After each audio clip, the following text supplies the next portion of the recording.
Bueno, ya hemos visto la forma en que se asigna memoria, dos formas de particionar memoria, y habíamos quedado en la colocación con los cuatro algoritmos que hemos visto y algunos momentos que habían espacios o huecos disponibles de memoria que no estaban juntos y que no se podían agarrar en conjunto como para poder asignar a una solicitud más grande.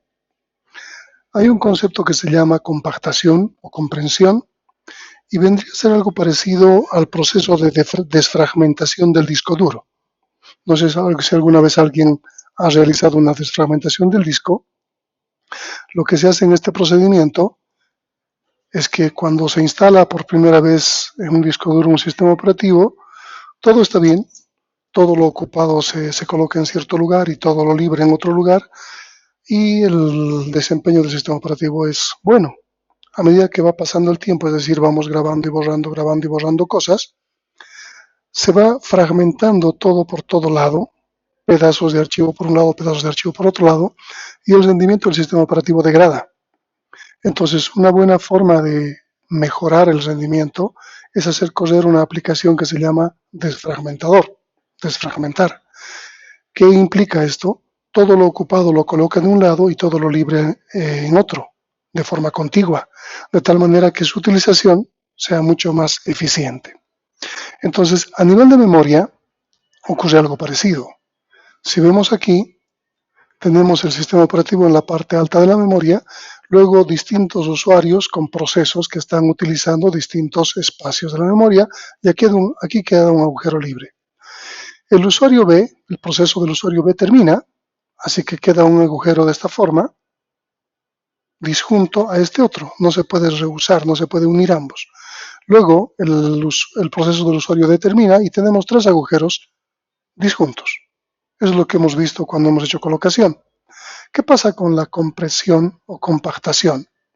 Lo que podríamos hacer, por ejemplo, si tenemos la suerte de que aquí tenemos un agujero y el trabajo del usuario A termina de 500, estos dos trabajos, estos dos huecos libres que están contiguos, se tornan como uno solo.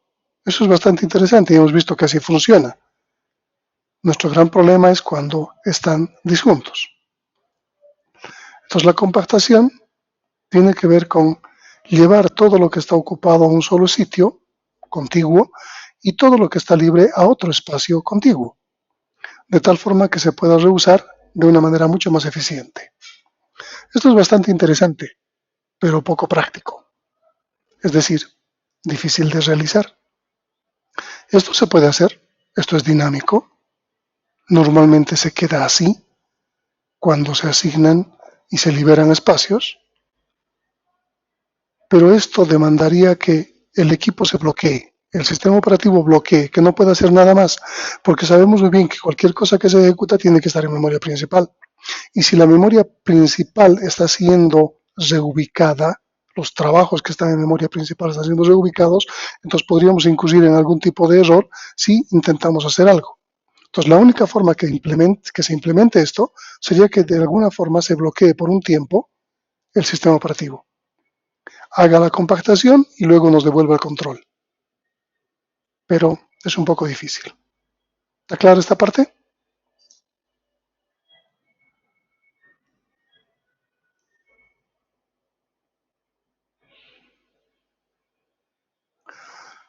Hay otro concepto que se llama garbage collection o un recolector de basura.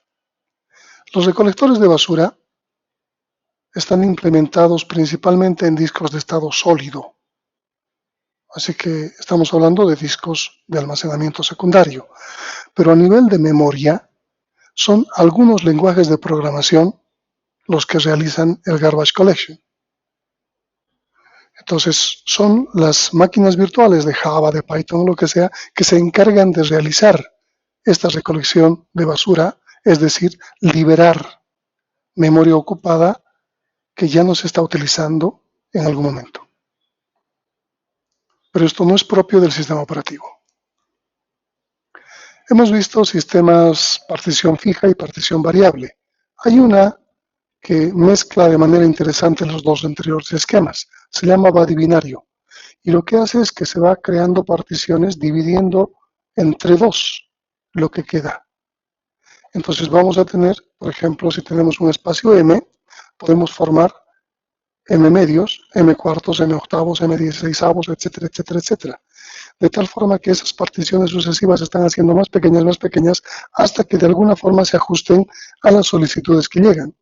Lo malo es que como son particiones fijas, siempre va a existir fragmentación interna. Entonces aquí podemos ver un ejemplo donde tenemos un espacio grande, se ha dividido en dos, luego ese espacio en dos, luego ese espacio en dos y se ha asignado de acuerdo a una solicitud. Entonces tenemos que B no cabe en este espacio, utiliza el otro pedazo y también genera fragmentación interna. C no cabe en este espacio, provoca fragmentación interna. Entonces, si bien es un esquema mejorado de partición fija, también tiene la dificultad de que no se puede reutilizar los espacios tal como ocurría con partición variable. Ahora, ¿de qué forma se puede gestionar la memoria del sistema? Tenemos dos tipos de memoria, la memoria real y la memoria virtual. La memoria real es la física, la RAM, y la memoria virtual es la mezcla de la física más la lógica, es decir, de espacio en disco duro más la RAM. A nivel de memoria real o memoria RAM, se puede realizar una asignación contigua o también la segmentación. Hoy vamos a ver estos dos elementos. Y a nivel de memoria virtual se puede realizar la paginación y la segmentación paginada, lo que vamos a ver en el día viernes. ¿Está bien? Continuamos. ¿Qué es la asignación contigua? Si bien la asignación contigua se puede utilizar en sistemas de memoria real como virtual, normalmente solo se utiliza en esquemas de sistema de memoria real. Lo que se busca es espacios contiguos de memoria real, de memoria RAM, que nos permite delimitarlo con un inicio y un final de ese rango. Aquí tenemos el mapa de memoria, por ejemplo, el sistema operativo, y una imagen de memoria del proceso A. ¿No? Aquí tenemos otro ejemplo del sistema operativo, una imagen de memoria del proceso C y una imagen de memoria del proceso B. Aquí podemos distinguir el registro límite y el registro base, es decir, el inicio y el final de una asignación. Esto permite asegurar a que todo lo que corresponde a un proceso, completamente todo que tiene que ver con su texto, sus datos, su stack, esté en un solo lugar. Y esto hace que de alguna forma el trabajo sea más simple. Casi siempre esto ocurre en sistemas monoproceso, es decir, para el DOS, donde lo que hacemos es dividir el sistema operativo por una parte y luego un proceso de usuario en la otra parte. En un caso de un sistema multiproceso o multiprogramación, el gestor de memoria debe buscar un hueco suficientemente grande para albergar el proceso. Entonces es más complicado asignación contigua cuando hablamos de multiprogramación. Veamos una variación de la asignación contigua, y es algo que se usa actualmente. Se llama segmentación. Lo que se hace es asignarle al proceso varias zonas de memoria principal contigua. Por ejemplo, el mapa de memoria, la memoria principal, se divide en sistema operativo y todos estos espacios. Aquí tenemos el segmento 1 del proceso A, el segmento 4 del proceso A, el segmento 1 del proceso B, el segmento 2 del proceso B. Entonces estamos dividiendo espacios que tenemos libres para un solo proceso, pero de forma segmentada. ¿Qué implica segmentar? Que de acuerdo a cosas comunes que tiene esa imagen del proceso, se pueden separar en segmentos. Por ejemplo, la definición de variables sería un segmento. Una función específica como el seno o el coseno sería otro segmento. El stack sería otro segmento. Es decir, no tenemos que darle todo un espacio contiguo de memoria a un proceso. Le podemos dar espacios discontinuos, pero que pertenezcan al mismo proceso. Y vamos a tener una tabla de segmentos que nos va a decir dónde empieza, dónde finaliza y qué tipo de accesos tiene. el proceso A. El proceso B, dónde empieza, dónde finaliza y qué tipo de accesos tiene.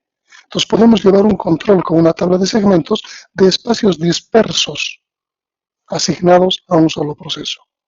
¿Se entiende esta parte?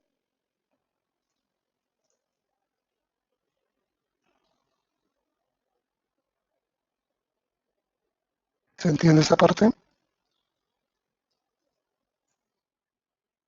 Ok. La vista lógica que el programador tiene de la memoria no tiene nada que ver con cómo se trata físicamente. Para el sistema solo es un gran arreglo. Puede ser una matriz, si quieren, con filas columnas. Pero el programador normalmente piensa en conjunto de funciones, métodos que ustedes le llaman, o estructuras de datos. La función coseno, el stack, la tabla de símbolos, etcétera, etcétera. No le interesa dónde se van a ubicar, pero el programador puede separar estos elementos en algo que se llama segmentos. Entonces, la segmentación está hecha por el programador, no por el sistema operativo. Los lenguajes de programación permiten segmentar. Y un programa va a ser una colección de segmentos. Y cada segmento va a tener cosas específicas. Por ejemplo, el proceso A se ha dividido en dos segmentos. Pero puede estar en muchos más, como nos muestra la tabla de segmentos, la parte celeste. Tenemos varias direcciones de los segmentos del proceso A. No todos están ejecutándose al mismo tiempo, pero todos están direccionados a la memoria. Aquí tenemos un ejemplo donde tenemos, por ejemplo, la tabla de símbolos, la definición de variables, una función coseno y algún tipo de pila correspondiente al programa. Fíjense que en la memoria se ubican en lugares no contiguos. Aquí hay una coincidencia simplemente, pero aquí se nota que no está en forma contigua. La tabla de segmentos va a apuntar. El segmento 0 empieza en 1000 y tiene un tamaño de 520. Entonces, aquí está el segmento 0 correspondiente. El segmento 1 empieza en el 2300 y tiene un tamaño de 1500, y así sucesivamente. La tabla de segmentos nos va a apuntar a los lugares que le corresponde este proceso respectivo. ¿Está bien? Ahora, podemos realizar una traducción de estas direcciones. O podemos comprobar de que existe un procedimiento, un proceso en ese rango de dirección de memoria que nos han dado. ¿Cómo funciona esto? Nos van a dar un par de valores, un número de segmento y un offset, un desplazamiento. El número de segmentos se busca en la tabla de segmentos, se compara a la base que tiene que ser, el desplazamiento tiene que ser menor a la base, perdón, el desplazamiento tiene que ser menor al tamaño, el tamaño es el límite, y si es cierto, el desplazamiento se suma a la base y se tiene la dirección de memoria, que es lo que estamos logrando, ubicarnos dentro de un rango específico. ¿Está bien?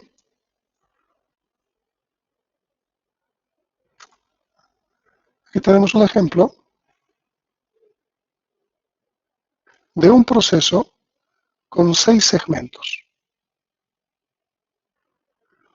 Aquí tenemos la pila, la tabla de símbolos, la función coseno, la función gráfica, la función o método ordenar, el programa principal. Cada uno de estos va a ocupar un espacio diverso. Estas rayitas significa que no son contiguas, que la memoria es mucho más grande, pero este espacio ocupado es disperso.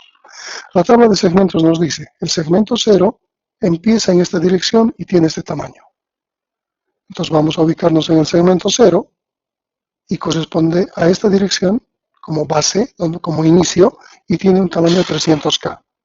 El segmento 3 empieza en esta dirección, por ejemplo, aquí, y tiene un tamaño de 100K. Entonces vamos a ir ubicando de esta forma a raíz de la tabla de segmentos.